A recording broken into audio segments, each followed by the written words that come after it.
Now we're ready to take a close look at a laser and see how it ticks and why it ticks.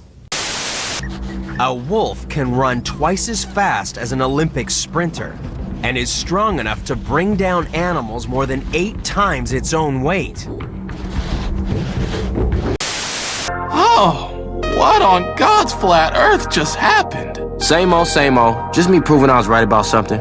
Read the synopsis. Yeah, you know, it's just some regular, degular Stromberg type. Yeah.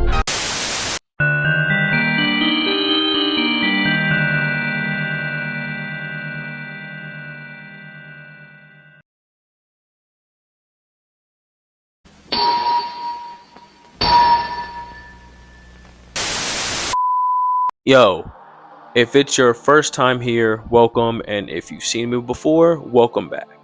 Today I want to talk to you about one of my favorite Adult Swim shows. This is a show about wolves, and a yeti, and an unintelligent equestrian, and God, and ham. It'll all kind of make sense as we go. This is a show that ended prematurely in my opinion, and that show is Lazor Wulf. Now, Adult Swim does have a handful of shows that deserved a lot more love that ended up falling through the cracks, and that may be a part of the direction that my channel goes in the future, and if that's the case, then I think it's only right that I start with a show that's near and dear to my heart. Lazor Wulf was a show that had a ton of potential, so I want to do a semi-deep dive into all of the things that I think make this show fantastic.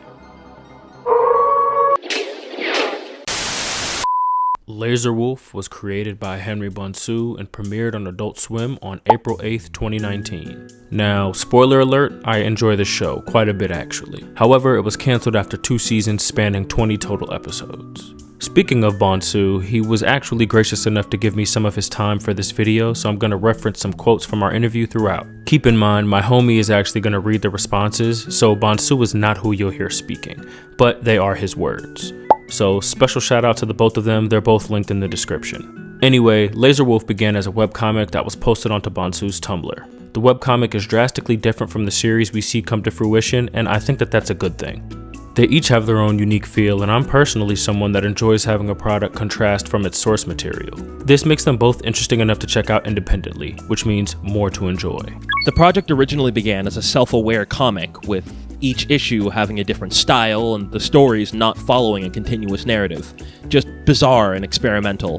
The idea for the show came about when I had an opportunity to pitch it to a producer, Daniel Wiedenfield, who helped me bring it to Adult Swim.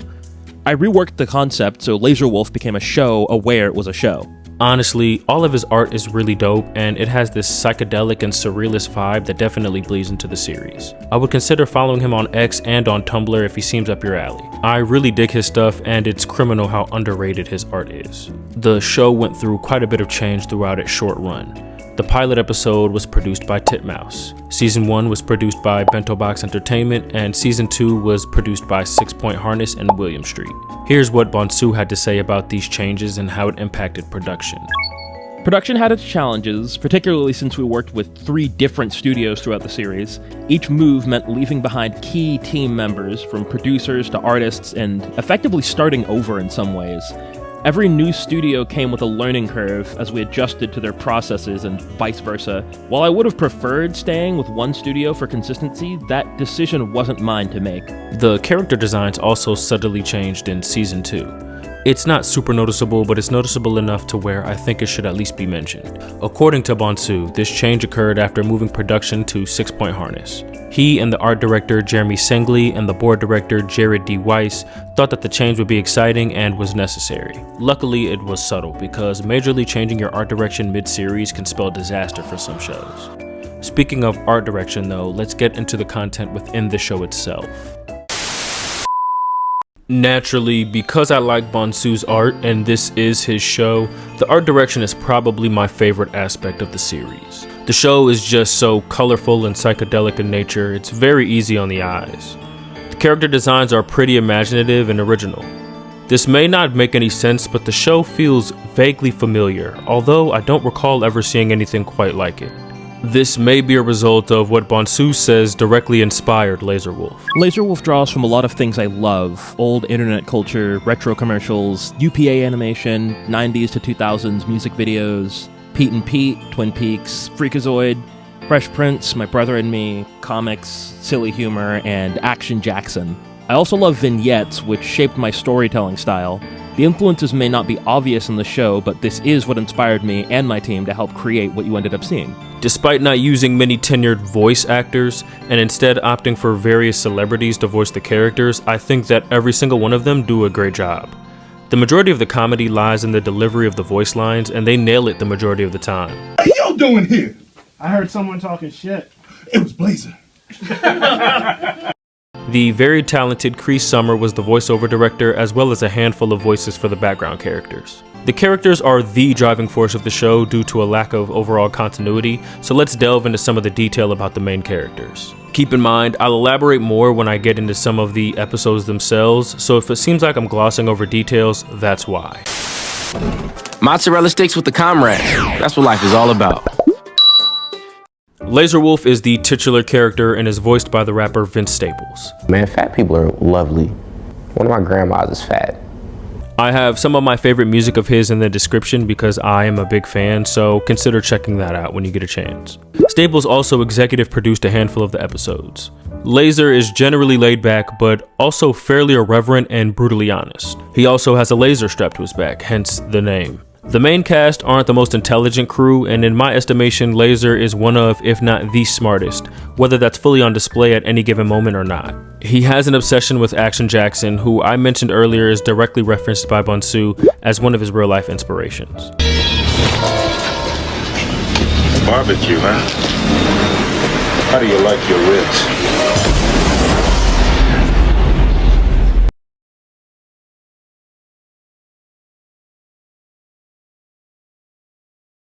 There's an entire episode centered around getting an Action Jackson DVD, and a separate episode centering around Lazor stalking Action Jackson to the brink of insanity. He seems to have a love for vintage media in general, with The Last Dragon being another prominent example. There's a power deep inside you, and in the strength you'll find it in time His arch nemesis is God, a character we'll get into later, but for now, just understand Lazor hates the man upstairs. They have actual beef with each other, and this fact literally drives the plot of several episodes. But like I said, more on that later. He also has his best friend Battleham, who doesn't speak, but Lazor is still able to understand him somehow. Battleham? Yo, where you been, dude? You had these clowns thinking you were dead in the streets? They were coming out the woodwork making false claims on your name, and you know I couldn't let that slide. But no worries. It's handled, and you're welcome. But primarily, he comes from a family of hustlers. Lazor has two siblings, Cannon Wulf and Blazer Wulf. Cannon Wulf is voiced by WWE superstar Big E. Cannon wears his emotions on his sleeves, and he can allow how he feels to trump logical reasoning in many situations. He's the type to burn it all down if he's not getting his way. Stop it, Cannon Wulf! Look at what you did, stupid horse. Me? You just tried to kill me. Ask me if I'm sorry. He isn't a bad guy or anything, but he can allow his emotions to get the better of him majority of the time. Cannon has severe daddy issues due to their father walking out on the family. This consumes him in a way and motivates basically all of his major action throughout the show. His abandonment directly led to him pursuing his passion and taking control of a pretty successful business. He's the owner of the Delicadancy, a stand-in for what is essentially a strip club. Getting abandoned by Pops was tough. I looked up to him, but when I looked up a little higher, I saw this magical word that made everything make sense. That word was Delicadancy. And he's actually a really good owner and genuinely cares for the women that work for him, developing a pretty deep bond with them throughout the show. Keisha, Pam, I have some great news. I got us tickets to a taping of Strong Talk. Girls' Day, my treat. What? What are you talking about? I am gonna take my ladies for a massage and green juices, and then we go into our favorite round table, tea spilling, daytime talk show, Strong Talk. Ladies, let's get into it! Oh my God, Cannon Wulf! Oh, hell yeah! While seemingly brash and abrasive, Cannon is actually a good brother and a good friend. Speaking of Big E though, his former tag team teammates and at one point the tag team champions in WWE, Kofi Kingston and Xavier Woods both have cameo appearances in the show. Like this on a weekly basis? You being wild dramatic right now. Well, I am a f***ing actor! Now will you come handle this already? Look, I'm about to beat the high score, so we'll probably just head down right after, okay? Homie needs to get some friends. The sister, Lazor Wulf, is definitely more level-headed than Cannon, except when it comes to her money. She is voiced by the wonderful Quinta Brunson, who also wrote for the show. Oh my god, please watch my show, Abbott Elementary.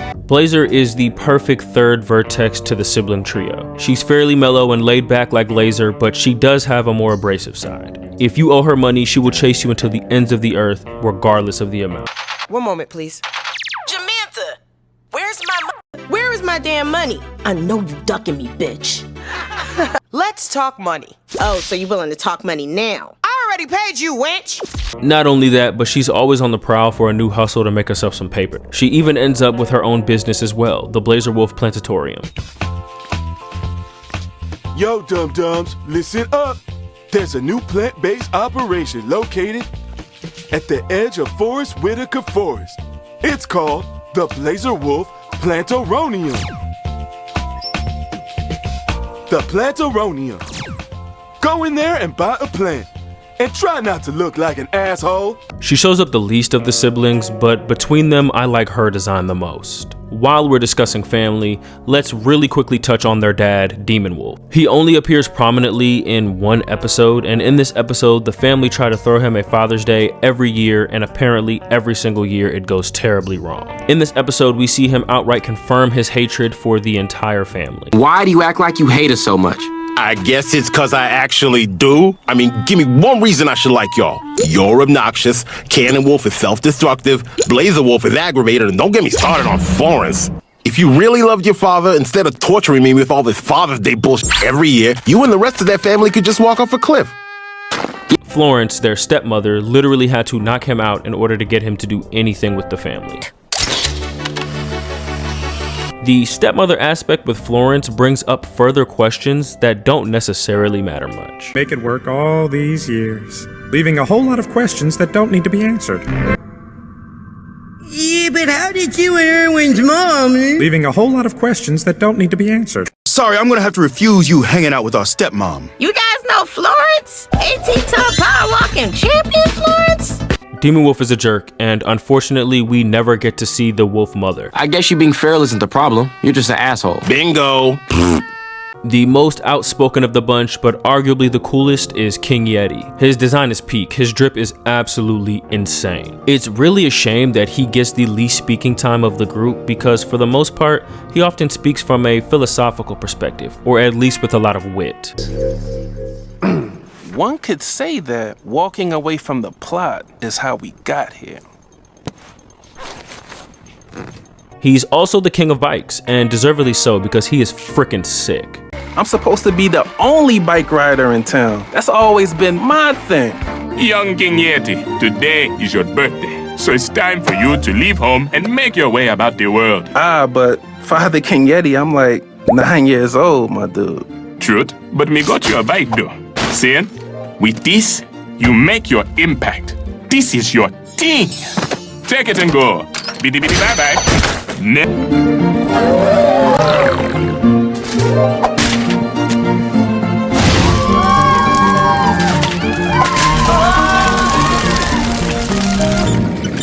We saw your moves, Yeti. You're like the Countess Vaughn of 10 speeds. Only you deserve to ride. King Yeti, you are the king of all bikes. Wow, your tricks seem to be resonating with these little shits. Not only that, but he's unselfish with his style, and he started the hardest clothing line in all of Strongburg, Fernache. Is it hot in here? Or is it Fernache? If you can't tell, I like King Yeti a lot. He's probably my favorite design of the main cast. Especially when he's wearing this alternative fit right here. This shit is crazy. Unfortunately though, he's the only main character without any semblance of an arc or interesting episode that centers around him. He's usually just there, aura farming, craving coffee, and giving super vague yet seemingly deep commentary. King Yeti, king of all bikes. Can you believe this attention whore? All hail me now. All hail the king of the bikes. Stupid Horse is just that, a stupid horse. He is the punching bag of the group, an easy target, if you will.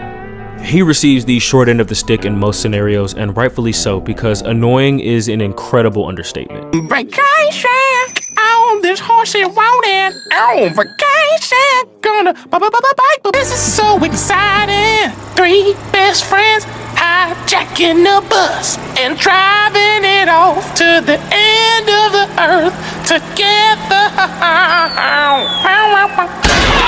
He is voiced by the very talented J.D. Witherspoon, son of the late John Witherspoon. J.D. does a great job of making his voice intentionally grating, and it does a lot for the character, even though it's not necessarily a good characteristic. There isn't a ton to say about Stupid Horse though, he's pretty one note. His main shtick is that he wants to be accepted more by the group, and he sees himself as Lazor's best friend, which he certainly is not. He has his moments of being funny, but he's probably my least favorite of the cast. Are you there, God? It's me, stupid. Oh, laser discs. Next, we have God and Wallace. These two are begrudgingly inseparable, so I lumped them into a single segment. God is exactly who he sounds like, but he kinda sucks. His position as God comes into question as the series goes on because despite being the lord of the inhabitants of the planet, he is consistently portrayed as an absolute loser. He's voiced by Reginald VelJohnson. Wallace is voiced by Drum, another fantastic music artist that I'd recommend. His music is in the description. He and God seem to be homies, but it's certainly one-sided. He lives in heaven, which means he's obviously dead, but he knows Cannon Wolf, so that begs the question of how he ended up dead in the first place. There's a giant bandage over his chest, so initially I assumed it has something to do with that. When asked about it, Bonsu told me this. In the unaired pilot, Wallace was shot through the chest with a musket by the youth. It's a plot point I would have loved to revisit in future seasons. Anytime I hear of unaired pilots, a part of me dies, and it's really unfortunate that fans of the show will probably never get to see this at the light of day. Wallace is one of my favorite characters though, despite his lack of screen time. You know the homie hates being interrupted during Blue Bloods. The final character I want to discuss is the very character referenced as Wallace's murderer, the youth. She's also voiced by Quinta Brunson, and she's essentially the embodiment of the ignorant youth. She is fatherless behavior personified. Almost always antagonistic and stirring up trouble, the youth is a cartoonish caricature of a Bebe's kid. I disgrace to Esther's name and her shakes with the thick ass. Also, let's kill Stupid Horse. At least you got my name right. A smart mouth, respects no one, and doesn't give a damn who she offends. Hey, check this out. Go pee into your own mouth. I will not be doing that, but would you like a snow globe? Hi, I see that you live here too. Would you like to buy a dope round earth? Out of your mayonnaise, monkey. Mayonnaise, the worst condiment. Truly is. Now get off my second porch. I can't deny, I actually find her really funny. She also hates Cannon because the only friends she has are his delicate dancers, who choose her when they're on the outs with Cannon, which makes her a Plan B friend, which is really sad, actually. It's been weeks since the last time I beat someone's ass. Kim, Keisha, and Pam changed all that for me. Cannon Wolf is about to be as dead as my deadbeat dad. But she'd probably have real friends if she wasn't insane. I was lucky to get my dream voice cast. Vince Staples was always my choice for Lazor Wulf. Carl Jones suggested J.D. Witherspoon for Stupid Horse, and his audition nailed it. Quinta Brunson wrote for the show, and it only made sense for her to voice Blazer. Big E's voice is just amazing and what I needed for the aggressive older sibling. Reginald VelJohnson as God was also perfect. No one shouts like him. But that's enough about the characters. Let's get into some of the deeper lore within the show. Now, when rewatching the show several times through, I began to notice a trend with the titles. The names of every season 1 episode is built upon by the title of every season 2 episode. Season 1 episode 1 is Dying to Eat, and season 2 episode 2 is Still Dying to Eat. Season 1 episode 2 is That Was Today, This Is Tomorrow, and that's followed by season 2 episode 2, If That Was Tomorrow, This Is Today. Season 1, Episode 3 is Lane Occupied, and its Season 3 equivalent is Unoccupied Lane. Episode 4 of Season 1, At the End of the Day, is followed by The End is High in Season 2. Episode 5 of Season 1 and 2 are both We Good, with the former as a declarative statement and the latter being a question. Season 1, Episode 6 is Where You From, and Episode 6 of Season 2 is Where You Stay. Episode 7 for both seasons are Probably for the Best and Probably for the Better. Season 1, Episode 8 is Keep It Moving, and the 8th episode of Season 2 is Keep Going. Season 1, Episode 9 is They Ain't Know, and Episode 9 of Season 2 is They Knew. Season 1, Episode 10 is It Is What It Is, and Season 2, Episode 10 is It Though? Now, this was an aspect of the show that I found particularly interesting, and so I asked Bonsu if the Season 2 episodes are continuations of Season 1, and he confirmed this for me. Now, in some scenarios, it's not exact, but in others, they are direct sequels to the Season 1 episode. So, although I said that there was no real continuity earlier, there is some direct continuity within the show, sometimes being portrayed in Season 1 to Season 2 episodes. Let's delve into some of this continuity. For context, the world of Lazor Wulf is broken up into several parts. We learn the history of Strongberg through the episode Where You From, which presents us a documentary from a character named Lamont Brickwater. The city of Strongberg was the site of the largest citrus-related battle in history. It forever changed the landscape of beverage menus and the lives of the very few people involved. In this episode, we learn that Strongberg was settled by the ancestor of Stupid Horse, Robert A. Horse. He started a savory lemonade business, which is lemonade with the sugar replaced by bone broth. He teams up with another wolf ancestor, Ken N. Wolf, but they end up at odds because of everyone's hatred of the savory lemonade. A letter sent to Ken N. Wolf, dated sometime in July, reads, "Yo, this savory is whack. Give us what we want. We want the sweet stuff. Signed, The Streets." At this same time, King Yeti's ancestor, Eli Yeti, invented the lemon gin, which ramped up lemon production. Ken N then jumps ship and goes into the sweet lemonade business with Eli, thus segregating Strongberg between the North and the South. The North drinks actual lemonade while the South is forced to drink the bone broth lemonade. The better lemons, however, resided in the South, but Musket Wolf, another wolf ancestor, would steal the superior lemons in exchange for money, which is probably where Blazer got that hustler's mentality. Now, I'm explaining all of this to you to establish some additional lore and context within the story, but in a future episode, Lamont Brickwater is actually exposed as a fraud. Let's show some behind the scenes of that illustrious film. With this treaty, we shall end the battle and restore the dope-ass balance between the North and South. Lazor Wulf, the line is restore the delicate balance. Yeah, I'm not saying that word. Delicate? I've blown $375 on a film that was budgeted for $750. Say whatever you want. Damn, Lamont. I thought you cared about giving the world the facts. Facts? Here's a fact. Strongberg is full of asshats who will believe anything they see as long as it says presented by Lamont Brickwater. Which left me wondering how much of the story of the origin of Strongberg was a lie. Bonsu told me this. Lamont Brickwater is a character who stretches the narrative, blending fact and fiction. I'd say his documentaries are about half true and half fabricated. The world of Lazor Wulf spans Strongberg, Milwaukee, Heaven, and the cosmos. I envisioned it as a wheel where one place leads to another and everything eventually circles back to the starting point. We see Bonsu's description of the world in the beginning of the documentary, and we even see Lamont's credibility questioned by himself at the very end of the episode. Together, they set off to find the mythical green lemon, the lime. Sounds like some made-up bullshit. And it probably is. But back to referencing what Bonsu said about the segments of the world. In addition to Strongberg and Heaven, we also have Milwaukee. This location is only really highlighted in Season 1, Episode 3, Lane Occupied. In this episode, Stupid Horse gets his ankles broken. Everyone stand back! I got this. I call this move toss salad and scrambled eggs. My ankles! The case of broken ankles is so bad, instead of dying, he ends up getting sent to the corniest place in the world, Milwaukee. And no, my dreams of being a professional power walker are... Hi, I'm God. Say hi back to me. Hi. Good. So you're about to enter a place that was created for the corniest cornballs and lamest lames of all creation.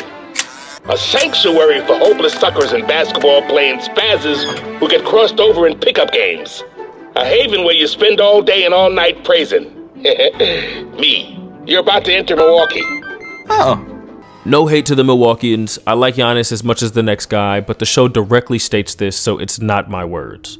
And only in the land of the cornballs could Stupid Horse become a god, and that's exactly what he did. Found my own circle of dudes, and they even named me the greatest of all dudes, the G.O.D. I'm G.O.D. of Milwaukee. Is your wit man? G.O.D. G.O.D. It got to the point to where even God himself had to step in. Yo, that's what I'm talking about. Cool Horse is the new ruler of the walk. G.O.D. G.O.D. G.O.D. Who dares summon me during the Blue Bloods? Oh! Now, I discussed how much I don't like him, but this is an incredibly rare W for Stupid Horse. But that's the extent about what we really know about Milwaukee. It's just the land of losers and cornballs. The only place I haven't really mentioned that comes up in any real capacity is Lazor's favorite food spot, Esther's. Esther's is the main plot point of the very first episode, but it doesn't really come up outside of passing comments in any other episode. Are you ready? Let go. Vanilla, chocolate, strawberry. Thick ass for you, thick ass for me. My thick ass shakes come in one size. It's large, no compromise. My name is Esther, and that's one thick ass shake. Go on. Smile while you making that thick ass shake. Now, like I said before, Lazor Wulf and God have long-standing beef, and we see a lot of it transpire throughout the show. So now I think is a good point to get into that. Now, I believe some of this stems from the fact that Lazor Wulf comes off to me as an atheist, or at least he's anti-religion. A true gift from God. Nothing is ever a gift from God. Stupid Horse, where you got us going, my dude? I'll give you 12 hints. It's called God's Museum of Obvious Beliefs. Come on, you know I don't participate in God-related activities. And not only that, but the beef actually did not originate with Lazor, but instead started 25,000 years in the past. In Season 2, Episode 8, we see an ancestor of the Wolf family, Infinity Wolf, battling God over the God title. We see God actually win, with this being his last recorded victory in essentially anything. This is also the last major L that the Wolf family has taken, and is the only thing hanging over their heads. Throughout the series, God and Lazor are constantly bickering, oftentimes with God having to come out like a divine cornball by flexing his godly abilities to gain any advantage he can. Here's a prime example. In Season 1, Episode 9, we're introduced to Bill Figure, the Science Spinner. He's that spinner. Bill Figure. He's that spinner. Everything's a lie. This episode is all about false prophets within religious circles that take advantage of people who are devoted to their beliefs. The Church of Scientifical Spinners believes that the Earth is a sphere instead of being flat, which is ironically hilarious.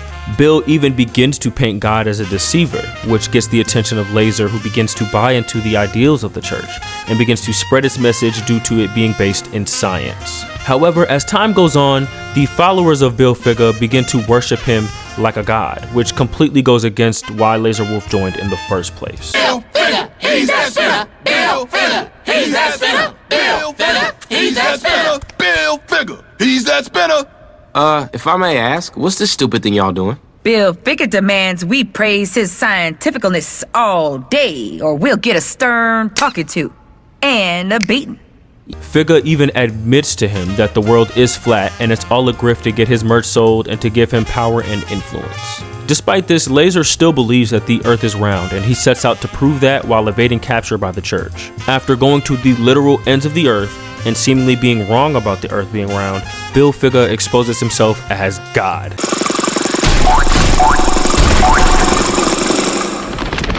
You've killed us! You have killed us! Oh! This doesn't make any sense. How can it not be round? Something's off. You, Lazor Wulf, you have ruined everything! Bye-bye. No! What the Him! So you're the real spinner of science? Yep. What are you gonna learn? I'm always gonna be right, even when I'm wrong. which I never am. Then he admits to literally changing the shape of the planet so that he is always right and everyone else is always wrong. He's basically the little kid that changes the rules of any particular game so that they're in his favor. Their beef really comes to a head after God arrives in Strongburg to challenge the crew to a variety of games, and he continues to lose to them.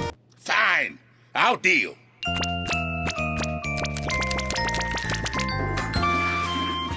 God damn it, this game is fixed! How you lose before we even start? It gets to the point where he has to wager his God championship in order to get any of them to continue to compete against him. Now, this entices the Wolf family because that's the only true L that they've ever had to take, and winning it back would redeem their family name. Lazor accepts God's challenge, and to sweeten the deal, he even wants the battle to take place in the realm of Tarnation, where God won the title the first time. Lazor then chooses the game, and he chooses rock, paper, scissors, best 2 out of 3. Winner gets the belt, and the loser has to be out of the next episode. It comes down to round 3, and God realizes that Lazor is physically incapable of throwing anything aside from rock, so he should theoretically have this in the bag. However, because of God's perpetual loserdom, he forgets all about this fact, and the Wolf family blasts him with a father-son Kamehameha-esque rock that defeats God and wins them the title. Yo, you shout so much.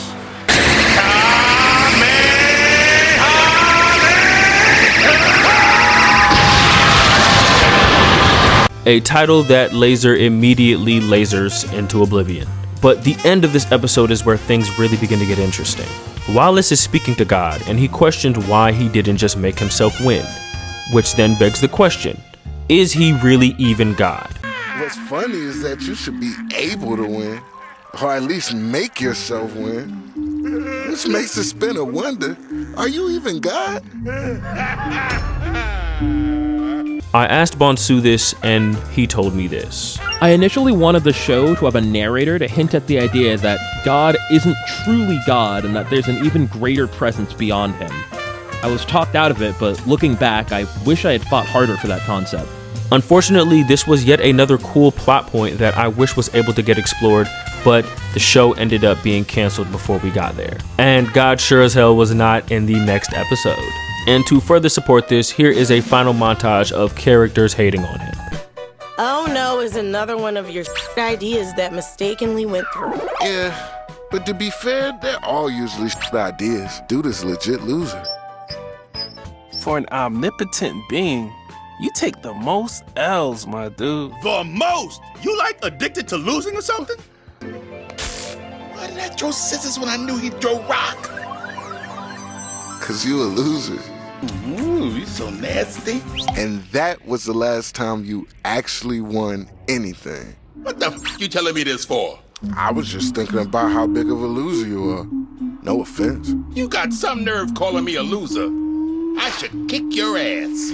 It'll probably be the first fight you won in 25,000 years. Now explain to me, which is it? That you don't respect me, or you just think I'm dumb? Which? It's a lot of both. Let's discuss another godly L and an example to support the business acumen of Blazer that I talked about earlier. This story begins in an episode that actually has nothing to do with God. It begins in season 1, episode 4, at the end of the day. In this episode, Lazor and Cannon begin to develop an uncontrollable attraction to the moon and begin howling at the moon. They eventually get the entirety of the town in on it without realizing that the moon perceives this as objectification and catcalling. And she is not happy. She threatens to kill everyone as a result of this catcalling, and the only person that can actually hear her is Lazor Wulf. Now, I know this may seem like a reach, but I believe the reason for their mutual understanding is due to Lazor's femininity. Firstly, the moon oftentimes represents femininity within storytelling. Also, the way the two of them communicate is very much tapped into girl talk. Hello, my name is Lazor Wulf. Hi, girl. My name is Luna. And these spinners got me up. I work hard, and these nerds got the nerve talking at me like I won't bust they. We'll see. Stop this mess right now. The moon, not a fan, and is more than willing to come down here and make that clear. It's about to kill us all, and if I have to cancel my weave blowout sale because of this, I swear to God, women don't like being treated like objects, and objects don't like being treated like women being treated like objects. And to put the cherry on top of my headcanon, we hear Yeti hit Blazer with the infamous line that most women would tell you they hate to hear. Hey, yo, Blazer! I think I finally know what you talking about. No, you don't. You're right. I don't. Period. But a piece of advice. What, Yeti? Folks would be more receptive to your message if you just smile more. Hey, just make it quick. No problem. I got you. The moon eventually follows through on this threat to wipe all of them out, and this plot thread isn't revisited again until its season 2 counterpart. In this episode, it begins with Stromberg's inhabitants living in heaven now. Lazor uses this opportunity to better understand the universe around him by speaking with an omnipotent being that knows all of the secrets to the universe, but speaks in a weird code. I am Shar Lipa, and welcome to That Cloud.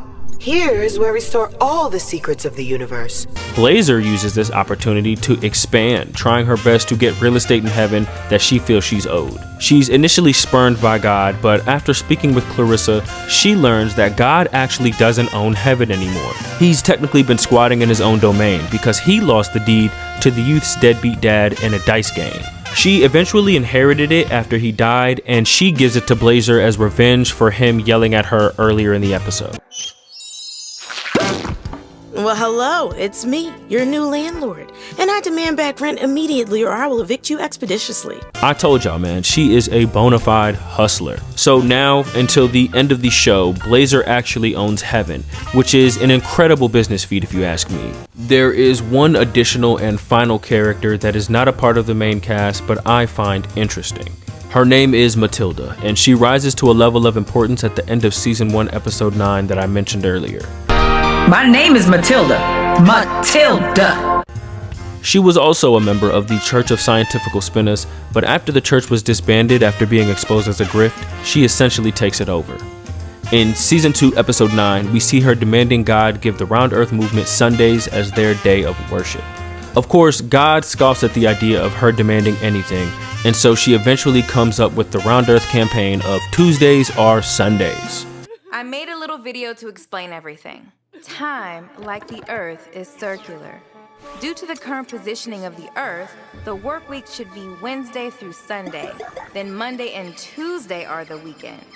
This should all feel natural to you. Isn't working Mondays and Tuesdays shitty? Aren't those days you feel the most depleted and in need of rest and nourishment of your soul? This is because we've been trapped in flat thought propaganda for so long. Maps, calendars, yearbooks, none of them reflect time or space accurately. This is the future. Tuesdays are Sundays! She ends up tricking her followers into an automatic renewal subscription for the cult, even getting Lazor on her side. So everyone ends up agreeing to make Tuesdays Sundays, and God loses yet again. You do remember I am God, right? I can just change it back. You got Lazor Wulf signature? Holy Yep, I'm booed up. This shit is solid. I told you to take her seriously. She ain't a loser like you, bruh. God damn it! There's so much more I could delve into about this show, and maybe I will in a future video. Lazor Wulf is one of the many examples that just because a show doesn't take off in terms of popularity, that does not mean that it's lacking in quality. The show will always be one of my personal favorites ever, and I want everyone who gets a chance to watch it to do so. If you enjoy most of Adult Swim's content, you can enjoy Lazor Wulf. It's a simple show on the surface, but there's also details for those that have a keen eye that make it all the better. This show felt right at home on Adult Swim, and it's a shame that Bonsu was not able to bring the entire scope of his vision forward. This show deserved better. As far as I know, future seasons were planned, but it seems the network's priorities shifted. Currently, there are no plans for the series or its characters, but who knows? Things could change down the line. Are we done?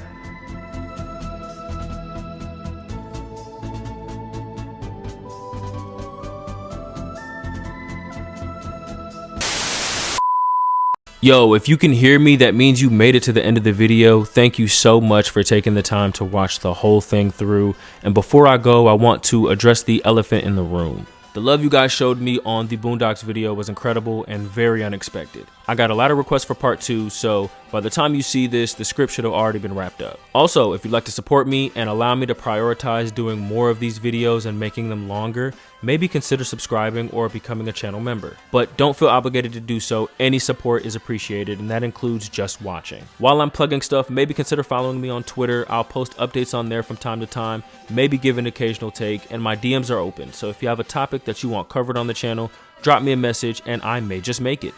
But anyways, thanks for watching, and I'll see you next time.